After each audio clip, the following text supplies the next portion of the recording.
वक्त बदलता है, इतिहास का पहिया घूमता जरूर है। नादिर शाह जब भारत की दौलत को लूट करके वापस ईरान जा रहा था, कोहिनूर और बेशुमार दौलत लूट करके, उसने इतनी दौलत लूटी थी कि ईरान की पूरी एक पीढ़ी को टैक्स फ्री कर दिया गया था। कोई टैक्स नहीं देना था। उसने यहां से लूटी हुई दौलत से अपने शहरों को, मशहद और न जाने कितने शहरों को चमकाया।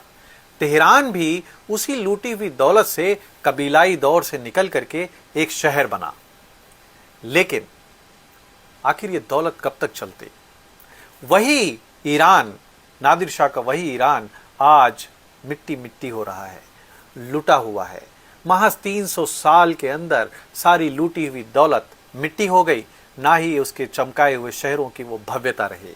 आज ईरान, वही नादिर शाह का ईरान, क्यूआर कोड लगा करके दुनिया से भीख मांग रहा है। नमस्कार। इस वीडियो में ए भाई कहते हैं कि इतिहास बदलता है, इतिहास करवट लेता है और इतिहास में बहुत से बदलाव आते हैं। वो इस बारे में कहते हैं जो आज ईरान का युद्ध चल रहा है, ईरान बेचिराग हो रहा है, ईरान खंडहर हो रहा है, ईरान मिट्टी में मिल रहा है। तो ये भाई इसी की बात करते हैं कि इतिहास कैसा बदलता है।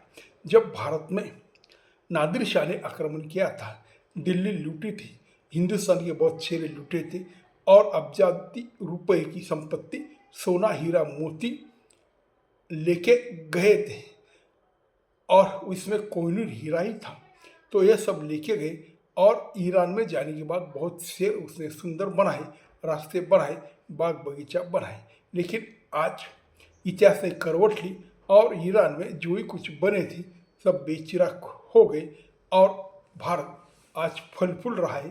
उनके शहर, उनके गांव आबाद है, सब देश के नागरिक सुखी और संपन्न हैं, किसी को कोई चिंता नहीं, कोई यहाँ पे मिसाइल आती नहीं और यहाँ से कोई मिसाइल जाती नहीं। तो फिर इतिहास ऐसा है, इतिहास हमेशा करवट बदलता है। यही भाई ये कहते हैं आज जो ईरान में चल रहा है, नादिर शाह ने या मुगलों ने या अफगानों ने इस देश को इतना लूटा था, यहाँ की संपत्ति लेकर गजनी 17 बार सोमनाथ मंदिर पे हमला करके यहाँ से लूट लेके गया था।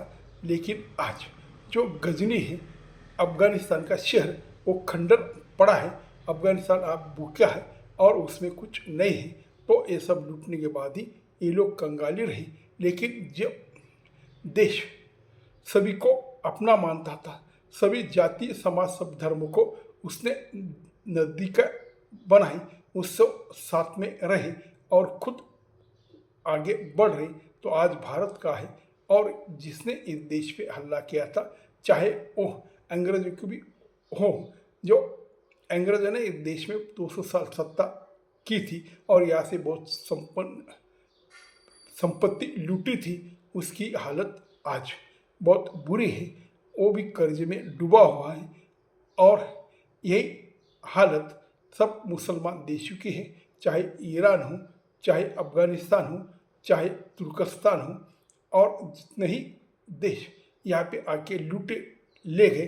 लेकिन भारत आबाद है और ये सब देश आज कंगाल हो गए हैं। इसीलिए ये भाई कहते हैं कि इतिहास करवट बदलता है, बिल्कुल बदलता है। नमस्कार।